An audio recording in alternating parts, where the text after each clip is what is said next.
The big news from the NBA in the last couple days is that 3 top high school recruits have chosen to go to play in the NBA G League rather than go playing in college basketball. Remember, they're playing in the G League, which is the NBA Developmental League. They've joined the NBA Pathways program.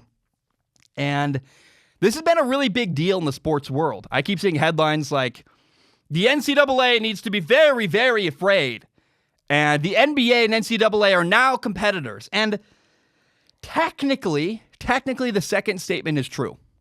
Technically, the NBA and NCAA are competing for one very specific piece of the pie. And we'll talk about what that means. But it's not as big a deal as people are making it out to be, at least not yet. And people are really overblowing it. College basketball is not in danger. Now, I will say the NCAA, I suppose, could look to a future where, oh no, we have a problem maybe down the road. But I want to clear up, currently, this is not a problem. And currently, today, as things are, the NCAA is not in danger. And it's going to be a while before they are. So 3 top high school recruits, point guard Daishen Nix, shooting guard Jalen Green, and forward Isaiah Todd, have all decided to pass on college basketball. Isaiah Todd decommitted from Michigan. Daishen Nix passed on UCLA. And 24/7 Sports has all 3 ranked in their top 15 high school basketball players in the nation. So here's what's currently happening. If you're one of the best high school basketball players in America, ranked in the top 15, if you're planning to be a one and done, meaning you're going to play 1 year in college basketball, then go to the NBA directly, then you have another option here, meaning that you can go play in the NBA G League. That's the only thing happening here. That small, very tiny, specific group of people has a new option. I don't like the NCAA. I think programs make millions of dollars off of kids in exchange for a tiny degree. I think it's kind of silly. But this news we're just hearing is not going to erase college basketball overnight. It's just not going to happen. The NCAA is not in danger of destruction because of this alone. This is now a new option for the select few best of the best high school basketball players, and that's it. People like Zion Williamson. It's called the NBA Pathways program.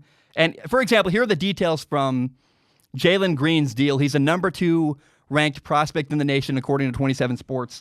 He's getting $500,000. He's getting one-on-one coaching. He's getting a college scholarship paid for by the NBA. And that's what you need to know. I mean, that's what's happening. He's doing that instead of playing college basketball. And the plan here by the NBA is to put all the top high school players and recruits together on one team and make sort of a super team with all those top guys. And then they're going to travel around, kind of like the Harlem Globetrotters, play on TV and play in places where people can watch. But it's really what the NBA is trying to do is put together a package that's marketable. Here are the best players in the nation. You can watch them. They'll play for a year. They'll develop, get better.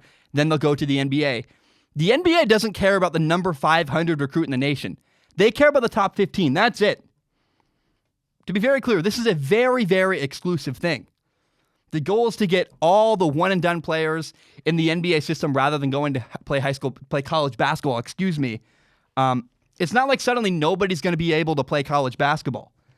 The NCAA, all they lost, the only hit that college basketball is taking is they basically lost their top really tiny layer of talent. That top 15 guys are not going to play, the best of the best. And even currently, only 3 of those top 15 guys are even doing it. So still, college basketball is getting 12 of the top 15 guys in the nation. It's all overblown to me. It's like, what's happening here? Why are people doing all this? Now, here's a really important question. Because, again, why are people overreacting, saying that, oh, no, college basketball's in danger. It's all going to end. It's silly. It's just not true. Now, here's an important question you need to ask. Why would the top high school basketball players in the nation, why would they want to do this? Why would they want to play in the NBA G League? Ask yourself, Zion Williamson's a very familiar, everybody knows who he is. Why would he rather have gone to play in the G League than play for Duke? Think about it. Yeah, he wouldn't get paid by Duke. Yes, correct. He would miss out on, a couple $100,000, and he'd miss out on Is there anything else? No, not really. The NBA is not really offering it. So he'd miss out on a little bit of money and go to Duke for a year where he's getting great coaching and he gets a big platform. Here's what matters. Zion Williamson is not just a basketball player. Zion Williamson is a brand. His name is a brand. Going to play for Duke gives him a big platform. Going to Duke is the biggest possible platform he had available to him compared to the NBA Pathways program or the G League. If you go play in the G League, there's no guarantee you're going to get a bunch of exposure and your name will get out there. Duke, yeah, so Zion missed out on maybe a couple $100,000 if he'd taken a deal similar to this. Well, currently, Zion Williamson's rookie contract is worth $44 million. Again, because he was a big deal when he entered the NBA. He got his name out there using Duke as a platform. Currently, the NBA G League is a smaller platform, and I don't know that it's really a better deal for high school players to go play in the G League rather than play for college basketball. I'm not a big fan of college basketball, but Zion playing for Duke helped him. He got his name out there. He became a bigger deal by playing at Duke, having ESPN talk about him a bunch. If the G League can do a similar thing, the G League can become a big platform, then great. If they're not, it's not necessarily better. If a high school basketball player goes to play in the NBA G League rather than play college basketball, you're going to a smaller platform where it's harder to get your name out there.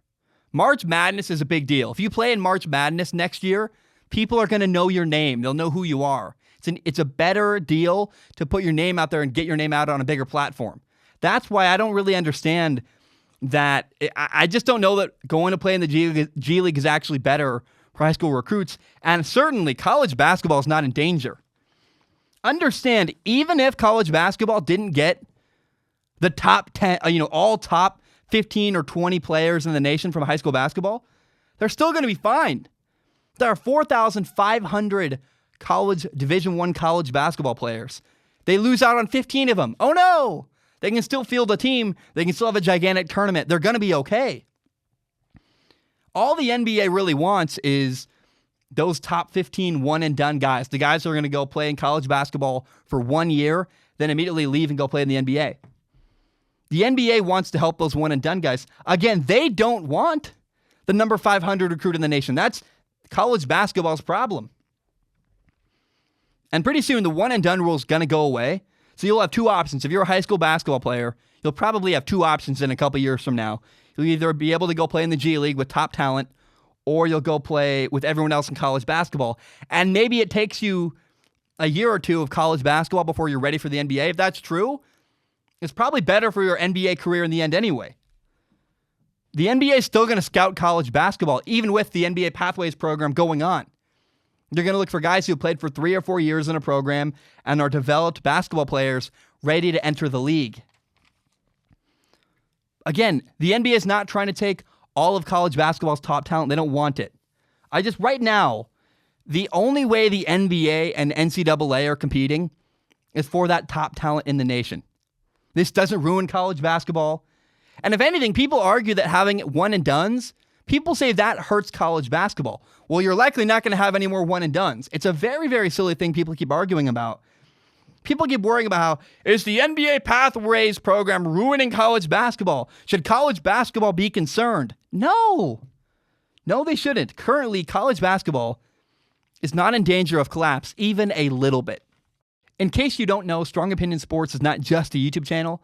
It is also a full audio podcast. You can find it on Spotify, on iTunes, on Google Play, pretty much everywhere you find podcasts. And if you like podcasts, please do me a huge favor and give it a listen.